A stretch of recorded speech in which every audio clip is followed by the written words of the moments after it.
नेचारेल health tips मुंनि community बिलाइयाव फोसावनाय कर'ना भाइरासनि सन्देरनायनिफ्राय जानाय इनफेक्सननि मोनसे गोनां खारिथिखौ बेयाव ओरैबायदि दानस्लायनानै होनाय जादों। बे बिलाइयाव दानस्लायनाय बायदिब्ला कर'ना भाइरासनि इनफेक्सनाव थैनाय पस्टमर्टेमनि खारिथिनिफ्राय माखासे जोबोद गोनांथार बाथ्राफोरा नुजादों। गिबियावनो, बे भाइरासआ सुबुंनि हां लाग्रा नोलि एबा पाइपआव गावनि मोनसे थिलि फिथोबनानै लाग्रोयो। थामहिनबा मास्कस लेयार थोबो आरो बे लेयारानो लाद्रा खायो, जाहोनाव हां लाग्रा नोलिया फांथे जायो। डाक्टारा लाद्राखौ फांथेनाय लामाखौ खेवनो मुलि होयो हां लानाय हगारनाय राहाखौ नर्माल हालोदाव लाबोफिननो थाखाय।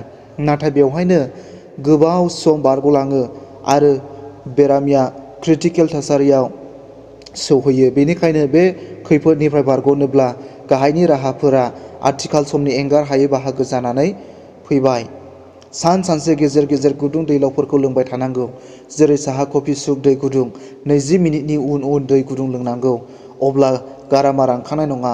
माब्लाबा सांग्रां नङैआव माबाफोर भाइरासआ जोंनि मोदोमाव हाबसनबायोब्ला बियो दै गुदुंजों उदैयाव हाबहैगोन आरो गेस्ट्रिक जुइसआ बेखौ फोजोबस्रांनो हागोन।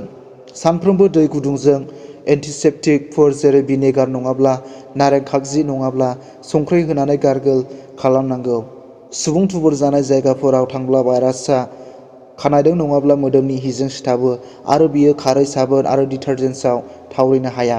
बेनिखायनो बायजोनिफ्राय न'नि सिथ्ला गाहैनाय लोगो लोगो जेरावबो जिरायग्रोआलासे गिबियावनो दुगैनांगौ, लोगोसे गानस्लायनाय हिखौ लोगो लोगो सुखानांगौ। सुनो हाथाराब्ला सान्दुंआव लामनानै दोन आरो गेजेर गेजेर फिन्नानै हो।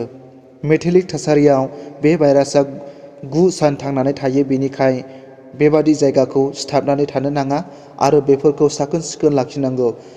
रेलिं हेन्डेल, हुक, लक बेफोरखौ दांला-दांलि खालामनो नाङा। न'-बांफोरखौबो सिबस्रां साखोन-सिखोन लाखिनांगौ। सिगारेट सोबनो नाङा। 20 मिनिटनि उन साबोन बाहायनानै 20 सेकेन्ड समसिम आखाइ सुबाय थानांगौ। दुगैग्रा साबोननि सोलायै खारै साबोन बाहायोब्ला साबसिन, मानोना बे भाइरासनि बिखं मोदोमा थाव हारिनि लिपिड इनभेलप मुवाजों दाजानाय। बेनिखायनो साबोनजों आखाइ सुबाय थाब्ला बेयो गलिलाङो। आखाइयाव बारदेरनानै थायोब्ला थोजासे मैगं-थाइगं, फिथाइ-सामथाइ जानांगौ। जिंक आरो भिटामिन सि नि बिबांखौ बांहोनांगौ। जुनारनिफ्राय नङा, बेयो मानसिनिफ्राय मानसिनियाव सन्देरो गोसारो। भाइरेल फेभार, गगा मोननाय आरो फ्लु बेराम जाब्ला सुबुंनि इमिउन सिस्टेमआ लोरबां जासोगारो एबा देहाया मोदोम सिङाव हाबहैनाय सुथुरजों जुजिनो गोहो खोमानानै लायो। बेनिखायनो दासान्दि बेफोर जब्रानिफ्राय बारग'नानै थानांगौ। दासान्दि एबा दा बावैसो सोरहाबा गुजुनाय, सर थ्रट, गोदोनायाव आनइजि मोनदांनायफोर जादोंमोनब्ला गोजौआव मख'नाय राहाफोरखौ नेग्लेक्ट खालामनो नाङा। सरासनस्रायै बे भाइरासआ गोदोनायाव सानथाम-सानब्रै थाथ'नानैसो संफ्ल'आव हाबलाङो। बेनिखायनो रैखाथिनि थाखाय एबा बिदि माबा मोनसे लैखोन नुजायोब्ला बे राहाखौ बजबनानै ला। गिनो नाङा, दा गिथार, सांग्राङै था आरो गुबुनखौबो सांग्रां खालाम, मानोना बे भाइरासखौ फेजेननोब्ला हारसिङै नङा, बयनिबो सांग्रांथिनि सायाव सोनारनानैसो दङ।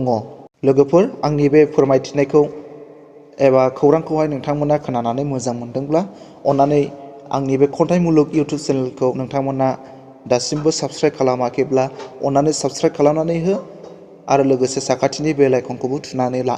जायफोरा गोदान बिथांमोनाल' साबस्क्राइब खालाम।